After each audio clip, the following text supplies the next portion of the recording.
वंदे मातरम साथियों, स्वागत है आप सभी का आपके अपने YouTube channel exam in Suresh Malviya sir पर। तो दोस्तों, आप सभी के कुछ क्वेश्चंस आ रहे हैं। सबसे पहला क्वेश्चन तो फिजिकल कब होगा एमपी पुलिस का, और दूसरा जो लोग पास हो गए हैं, कई लोग बॉर्डर पे पास हुए हैं, उनके डाउट हैं कि सर मैं पास तो हुआ हूँ पर मेरा फाइनल होगा कि नहीं होगा। आप अपने गूगल फॉर्म में देख के बता दीजिए कि मेरी शिफ्ट में मिनिमम कितना गया है। इन सब पे अपन चर्चा करेंगे।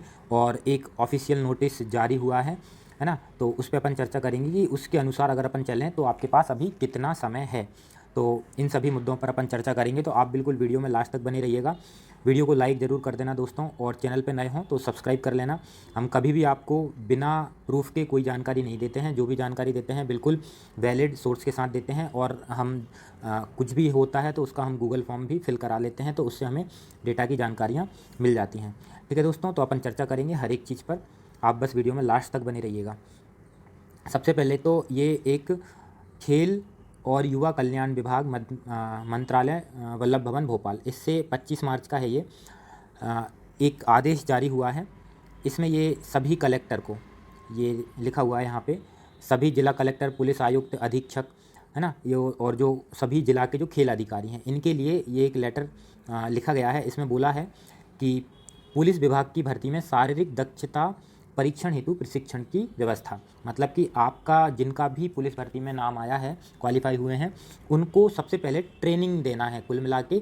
तो इसके लिए इन्होंने क्या किया है कि इन्हें यहाँ पर जो दौड़ है, लंबी कूद है, शॉर्ट पुट है ना, तो मेनली जो अधिकांश अभ्यर्थी का ये लोग बोल रहे हैं कि ग्रामीण क्षेत्र के निवासी हैं, है ना, और महिलाएं, खास करके महिलाएं, तो इनको इस चीज़ की पर्याप्त अभ्यास की जो सुविधा है वो उपस्थित नहीं होती। अब गोला नहीं होता कई लोगों के पास फेंकने के लिए, है ना, और ग्राउंड नहीं होते हैं गांव में, तो इन सब की व्यवस्था करने के लिए इन्होंने क्या किया है, जो भी जिला के कलेक्टर हैं, पुलिस अधीक्षक हैं और जिला के शिक्षा अधिकारी हैं, इनकी एक समिति गठित करनी है, और जिनमें खेल अधिकारी भी शामिल होंगे।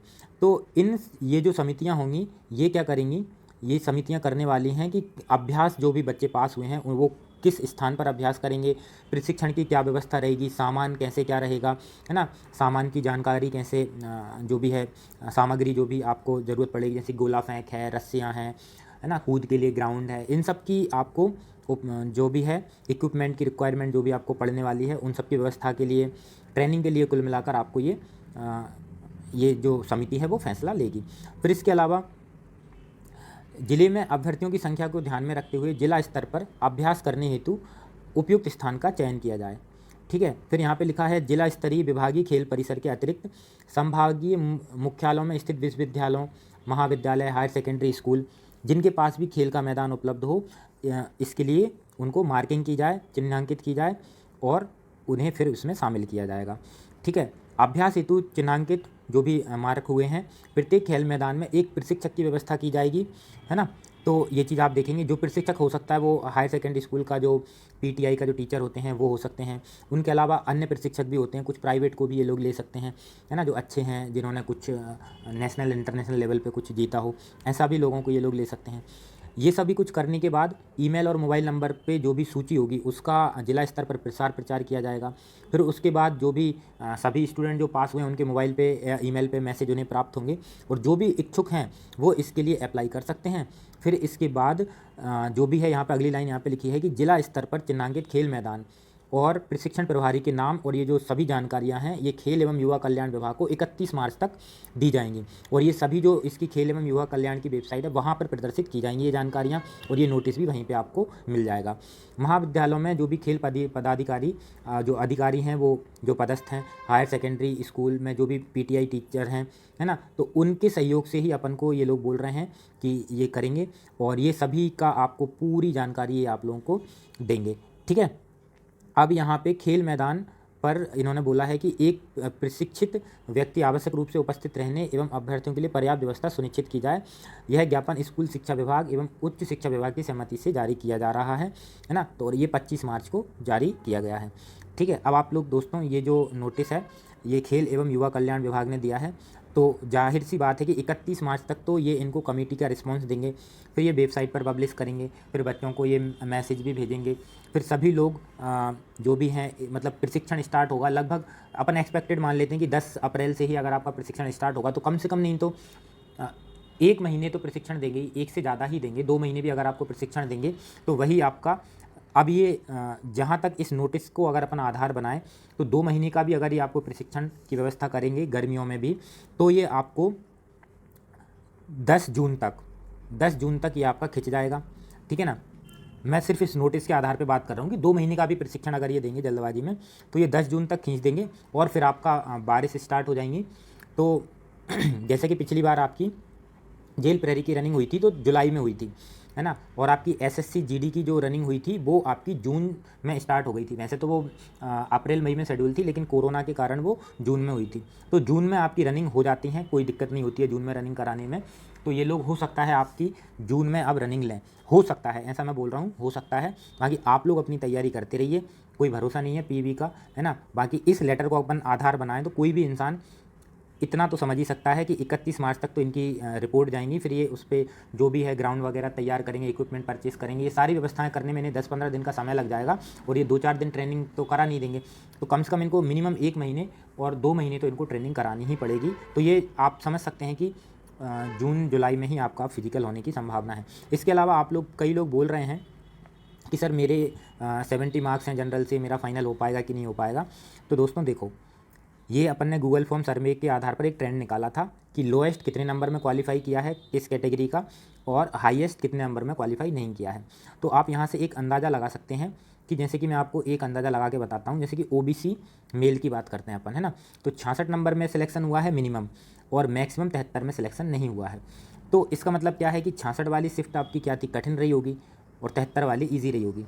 यानी कि जो 66 पे सिलेक्ट हुआ है और इधर पे जो 73 पे सिलेक्ट हुआ है, ये दोनों ही बच्चे क्या हैं, बराबर हैं। समझ रहे हो बात को, 66 नंबर वाला और 73 नंबर वाला। तो अब आप लोग कैसे एक्सपेक्ट कर सकते हैं कि मैं आपसे बोल दूं कि ओबीसी जो भी 70 में सिलेक्ट हुए हैं 70 तक, तो वो आप लोग श्योर हो। तो ऐसा नहीं बोला जा सकता ना, क्योंकि फाइनली आपका नॉर्मलाइजेशन हुआ है। अब नॉर्मलाइजेशन क्या हुआ है किसी पता, क्योंकि व्यापम ने कोई जानकारी नहीं दी है। अपन ने एक यहाँ पे मोटा मोटा अंदाज़ा लगाया है। दोस्तों देखो, आप लोगों का सिलेक्शन इसलिए हुआ है क्योंकि आप लोगों के शिफ्ट कठिन थी या आपके मार्क्स अच्छे थे।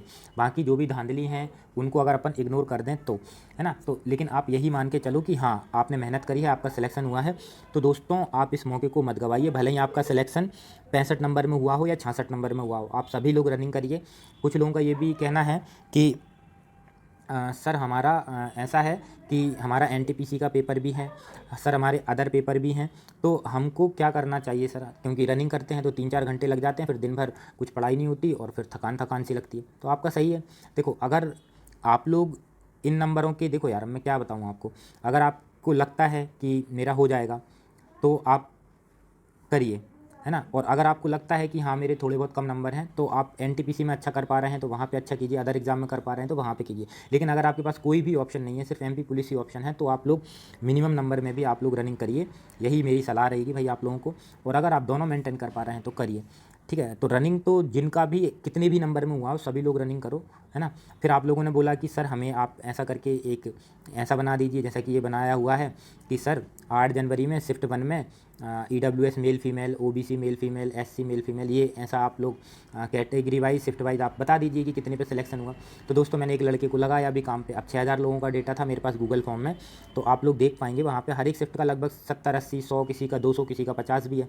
तो देखो यहाँ पे जैसे 8 जनवरी का मैं आपको बताऊँ, फीमेल का डेटा अपने पास नहीं है 8 जनवरी ईडब्ल्यूएस का, है ना, और अभी मैं बताऊंगा आपको, और है भी तो वो कैसा है मैं आपको बताऊंगा। फिर एससी की फ़ीमेल का भी डेटा प्रॉपर नहीं है। बाकी ये डेटा थे अपने पास ईडब्ल्यूएस मेल का मिनिमम 67 में, मतलब कि 67 में सिलेक्शन हुआ है, यानी कि इससे कम ही कट ऑफ गया होगा, है ना। ओबीसी फीमेल का 69 में अपने पास नाम था तो 69 से कम गया होगा, ओबीसी मेल 70 था तो 70 से कम गया होगा, एससी मेल 66 था तो 66 से कम गया होगा, एसटी 55 था 55 से कम गया होगा, है ना। यहाँ पे एसटी मेल 60 नंबर वाले का नहीं हुआ, यानी कि 60 से ऊपर अपना कट ऑफ गया होगा। यूआर फीमेल 67 नंबर हैं पे नहीं हुआ है किसी का, तो उससे ऊपर ही कट ऑफ गया होगा, जाहिर सी बात है। 72 में यूआर से नहीं हुआ अनरिजर्व के बॉय का, तो 72 से ऊपर कट ऑफ गया होगा। तो देखो ये जो डेटा है, ये देखो आपको कितनी एंट्री करनी पड़ेगी, यहाँ पे आपको लगभग 10 एंट्री करनी पड़ेगी हर एक शिफ्ट की, और आपको पता है कि 75 प्लस शिफ्ट हैं, तो इतनी एंट्री करने के लिए और हर एक डेटा को आपको ये चेक करना है कि कौन सा मिनिमम है कौन सा मैक्सिमम है।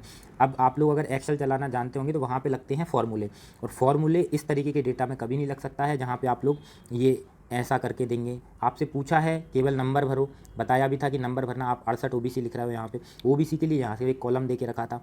फिर आप लोग से बोला है कि भैया जो वो पूछा है वो करो आप लोग। ये रोने वाली इमोजी, कुछ लोग तो कुछ कमेंट भी कर, ये देखो ये 100 भर दिया। अभी ऐसा हो सकता है कि नहीं हो सकता, इनके डेटा डिलीट करने पड़ते हैं, है ना। सेकंड शिफ्ट 66, अब ये लिख दिया, अब ये एरर बता देता है, जैसे ही फॉर्मूला डालते हैं एरर कर देता है। तो अब ऐसे में आप लोग ये उम्मीद करें कि सर एक एक शिफ्ट वाइज दे दो, तो कैसे कर लेंगे। और अगर मैं दे भी दूँ तो क्या भरोसा कि जो 66 नंबर वाला है जिसका सिलेक्शन हुआ है उससे कम पे नहीं हुआ होगा सिलेक्शन। हो सकता है कि एक कोई 64 वाला बच्चा भी उसने डेटा फिल नहीं किया हो। तो ये जानकारियाँ हैं, तो इसलिए आप लोग के लिए एक मोटा मोटा ट्रेंड मैंने ये दे दिया था। बाकी आप लोग खुद समझदार हैं यार, है ना। आप लोग करिए फिजिकल की तैयारी करिए, है ना। जितने में भी आपका सिलेक्शन हुआ है तो आप फिजिकल की तैयारी करिए। नहीं सिलेक्शन हुआ तो आप कुछ होने वाला है नहीं है। चाहे आप कितनी आंदोलन कर लें, कितनी प्रोटेस्ट कर लें, लेटर दे लें, कोर्ट में केस लगा दें, भर्ती डिले होगी और कुछ नहीं होगा। आप होना कुछ नहीं है। अब आप लोग पहले भी देखते आए हैं, अभी भी देख लेंगे, कुछ भी नहीं होना है। जो होना था वो हो चुका है। अभी आपके पास है, आप पास हुए हैं तो आप रनिंग करो, कितने भी नंबर में पास हुए हैं आप रनिंग करो, नहीं हुए हैं तो अदर एग्ज़ाम की तैयारी करो, और इसके अलावा कोई ऑप्शन नहीं है। ठीक है दोस्तों। और बाकी ये जो नोटिस था ये मैंने आपको बता दिया है, इसको समझा भी दिया है कि ये 25 मार्च को नोटिस आया, 31 तक इसकी कमेटी बनेगी, 10-12 दिन तो इनको लग ही जाएंगे ये सब करने में। फिर इसके बाद 1-2 महीने तो ये ट्रेनिंग कराएंगे ही, इसके बाद ही आपका फिजिकल हो पाएगा। दोस्तों जैसा कि मैंने यहाँ पे थंबनेल में आपको बताया था, तो मैंने हर एक डिटेल्स आप लोगों के लिए दे दी हैं। तो दोस्तों आप फिजिकल कर रहे हो तो आप सभी के लिए फिजिकल के लिए बहुत बहुत शुभकामनाएं। आप लोग अच्छे से करो, है ना। और बिल्कुल भर्ती देखो आसान नहीं होती हैं, कोई भी काम आसान नहीं होता है कि अभी लग जाए। मैंने भी दोस्तों देखो लगभग टोटल मेरे 90+ एग्ज़ाम में दे चुका हूँ, इसमें भी लगभग 17-18 से ज़्यादा एग्ज़ाम अपन ने क्वालिफाई कर लिए हैं, है ना। कई एग्ज़ाम क्वालिफाई करने के बाद भी फाइनल सिलेक्शन नहीं हुआ, कई में हुआ ज्वाइन नहीं की।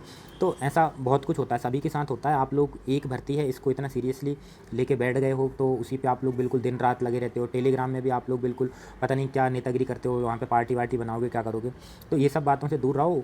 अगर आपका सिलेक्शन हुआ है तो रनिंग करो, नहीं हुआ है तो पढ़ाई करो। ठीक है। ठीक है दोस्तों, मिलते हैं नेक्स्ट वीडियो में। वंदे मातरम।